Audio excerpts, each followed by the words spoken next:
Our two-sentence horror. After a lot of assurance, the timid kid in my class finally told me all about the abuse he was experiencing at home. "You were right about your son being a big blabbermouth," I said to the kid's mother later that evening while picking her up for our date. The headmistress tearfully approached the student, explaining there had been a bomb on the plane, and his family did not survive. The boy grinned. "Best money I ever spent." "It's okay. I promise. They're gonna send help soon." I hugged my little brother tighter as the whistle of bombs dropping from the sky, followed by earth-shaking explosions, drew closer. During the family picnic, I told my son to use a fork, because eating off your knife was bad manners. He still had the knife inside his mouth when the football hit him on the back of his head. The professor thought he'd change the world with his new death clock, a device that could accurately predict when somebody was going to die. Disappointingly, he tossed it in the trash, as the broken hunk of junk kept spitting out the same date and time for everybody. I recited the ancient words that would curse my ex-best friend's entire family and lineage. The doctors told my wife that our son had passed away due to SIDS, and I am determined to take the truth to the grave with me. Mummy helped me make an Easter garden for my school project, using whatever natural materials we found. But apparently the teachers didn't like the crucified frogs, and now nobody will tell me when I can go home. Daddy said to Mommy hiring a professional to clean out septic tank was expensive, so I decided I could do it for him. But as I fell in, I wished I at least did it when someone was home. The fallout shelter hadn't been occupied by humans in decades. As I descended miles below the surface of the earth, I realized the lights were on. I can't believe I've binged 5 episodes of this awful show. But I don't think the intruder standing behind me knows that I can see him in the screen's reflection, and I don't want to find out what will happen if he realizes that I know he's there. They said I was lucky because I left the sleepover 10 minutes before the serial killer arrived and turned it into a bloodbath. Maybe next time they shouldn't tell the quiet kid to go home as their truth or dare challenge. The girl looked up at me from her hospital bed and said, "Thank you for saving me, doctor. I don't want to die anymore." My stomach sank with the news I had come to bring her. She had taken too much, and now there was nothing anyone could do to save her from dying slowly over the next few days while her organs shut down from the poison. "Captain, the organisms we released on the planet have finally produced enough carbon dioxide to make the atmosphere breathable for us. Okay, it's time to land and exterminate them," said the captain as he looked down at bright blue sphere known to its inhabitants as Earth. My husband is in massive debt, which is why I was confused as to how he paid for our vacation. When 4 men with cameras came into the hotel room and my husband was nowhere to be seen, I realized what he did.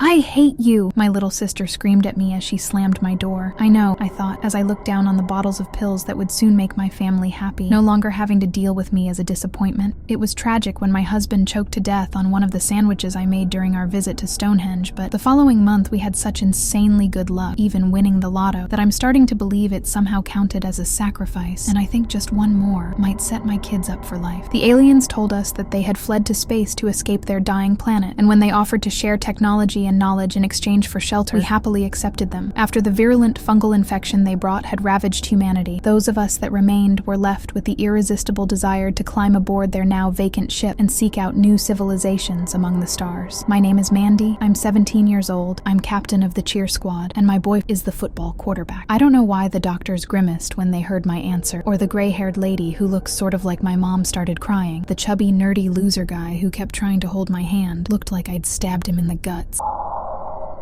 I hadn't seen anyone in days and felt the human race had completely vanished. But after calling out one last time, I finally heard a voice call back. I followed it until I came to a clearing in the woods. But when I looked around, all I found was a recording device, playing my own voice back at me. The Bible said humans aren't meant to live past 120 years, but I'm to turn 122 tomorrow. I wonder if God has forgotten me. "I'll kill you for killing my wife," said the father, before rushing towards the crib. The newborn, who had already killed his mother and 2 nurses, did not hesitate to kill his father too. After years of study, the amateur necromancer finally felt ready to animate her first skeleton.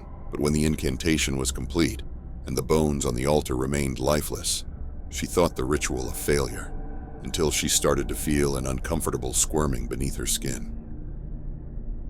In my personal experience, puppies produce more meat than kittens. I've successfully lured more people with puppies than with kittens.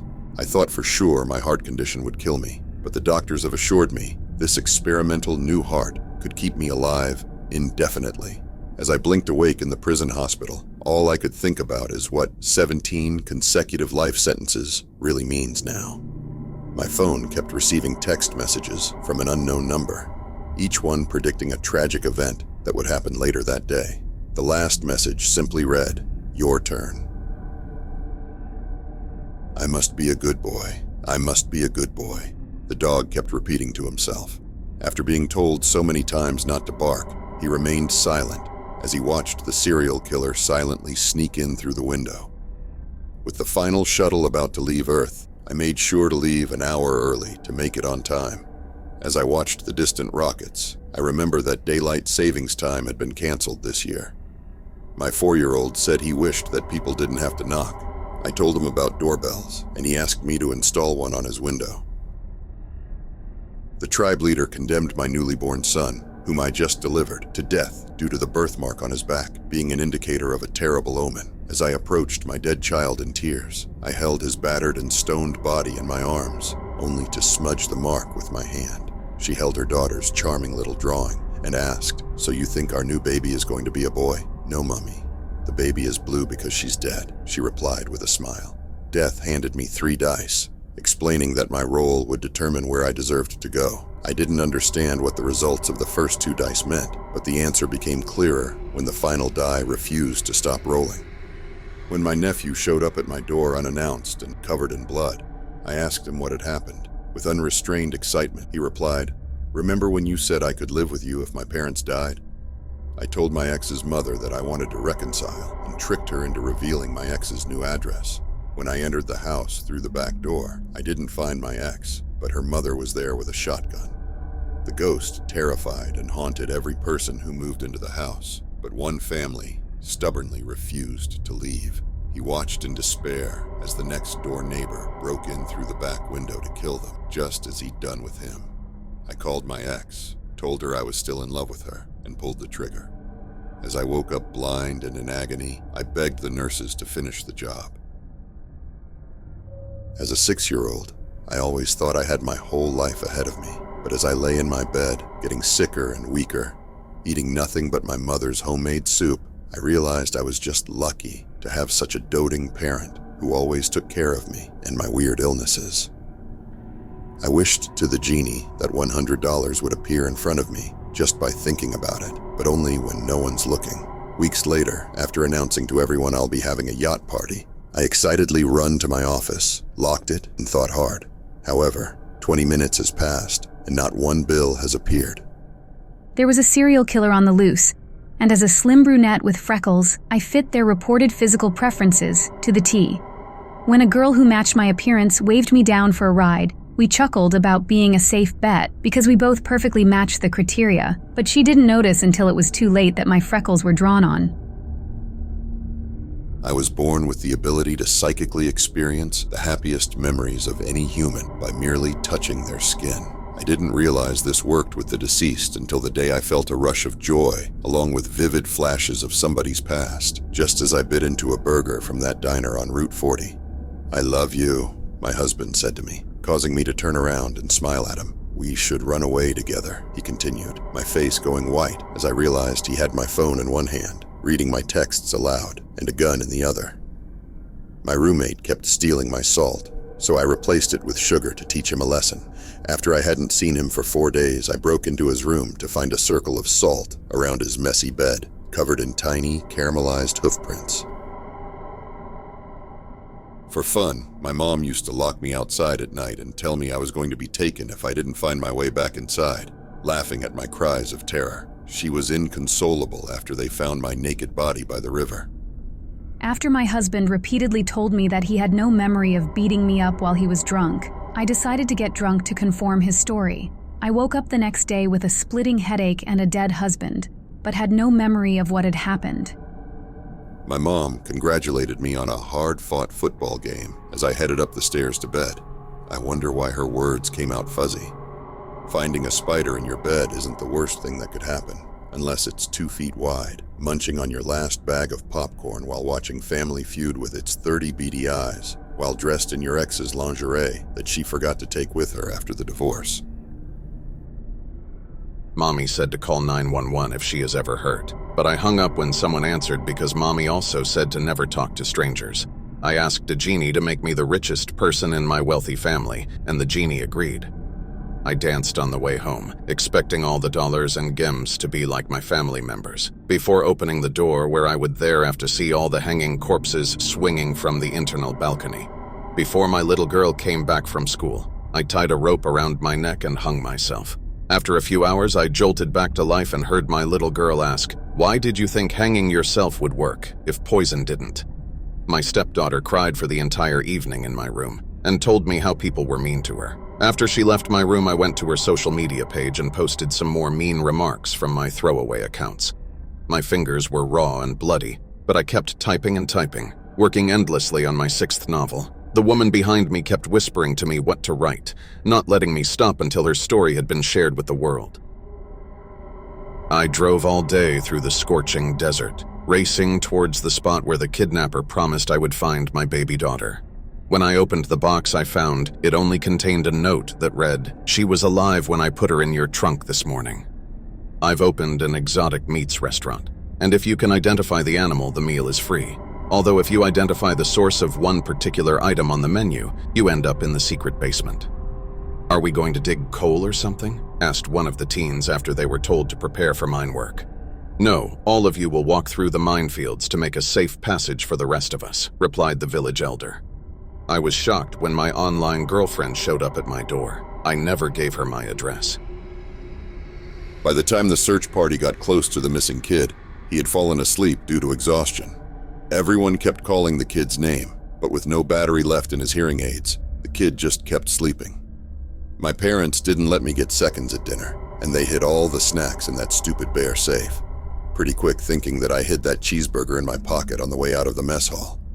My son suffered a long and gruesome death, and afterwards, I buried him. My mistake. It was the other way around.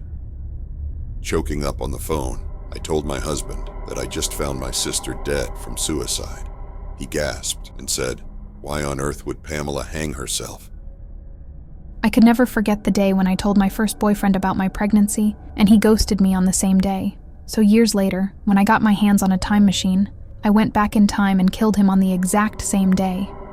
When he became possessed, my husband began speaking in tongues, moving objects without touching them, and destroyed every religious object in our house. Many of my friends and family have offered to contact the church to set up an exorcism, but I've turned them all down because honestly, it's a welcome change from how he was before. "It will work as long as our daughter believes in it, and we'll save a lot of money," I said to my wife. "Trust me, I've read a blog about the placebo effect on the internet," I added, while giving my wife the fake epinephrine injector.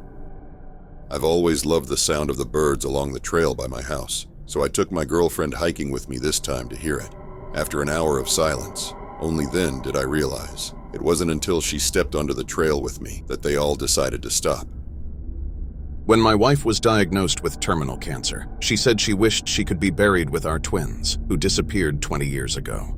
When she passed and we opened her will, her funeral directives included GPS coordinates to a location deep in a national park. I just discovered that my husband is cheating on me, so I cut his brake line last night. He left for work early this morning, telling me in a text that he decided to take our baby boy to daycare and save me the trouble. I was horrified when I recognized my daughter on the other end of the suicide hotline. I rolled my eyes as she ranted, lying about my parenting style, deciding to punish her later for everything she said about me. "I don't understand. I thought you said hamsters were your favorite." "My favorite pet, Andrew," I whimpered, tears welling in my eyes as I looked at the plate in front of me.